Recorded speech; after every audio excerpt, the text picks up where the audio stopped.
बर्फ से ढके एक घने जंगल में फिको नाम की एक युवा लोमड़ी रहती थी। वह तेज थी, फुर्तीली थी और सबसे ज्यादा जल्दी में रहने वाली थी। उसे लगता था कि कोई भी समस्या तेजी से भागकर सुलझाई जा सकती है, भूख हो या डर। जंगल के जानवर कहते, फिको चालाक तो है पर कभी कभी जरूरत से ज्यादा जल्दबाज।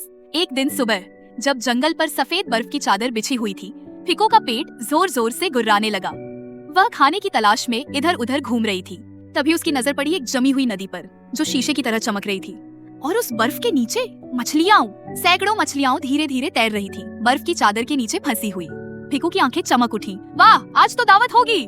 बिना सोचे समझे फिको ने छलांग मारी और सीधे बर्फ पर कूद पड़ी। बर्फ चटक गई और अगले ही पल छापा, फिको ठंडी जमा देने वाली नदी में गिर पड़ी। उसका पूरा शरीर भीग गया। वह बुरी तरह कांपने लगी और मुश्किल से बाहर निकली। बाप रे, इतना ठंडा पानी, फिको कांपते हुए बोली। तभी झाड़ियों से एक आवाज आई, पानी में हाथ डालकर मछली पकड़ना आसान नहीं बच्ची। फिको ने देखा, सामने था टीको कछुआ, जो आराम से एक बर्फ से ढकी लकड़ी पर बैठा मुस्कुरा रहा था। मैंने सोचा बस कूद के पकड़ लूंगी, फिको ने झेपते हुए कहा। टीको ने कुछ नहीं कहा। वह मुस्कुराया और बोला, चलो तुम्हें कुछ दिखाता हूँ। फिको, जो अभी भी कांप रही थी, उसके पीछे पीछे चल दी।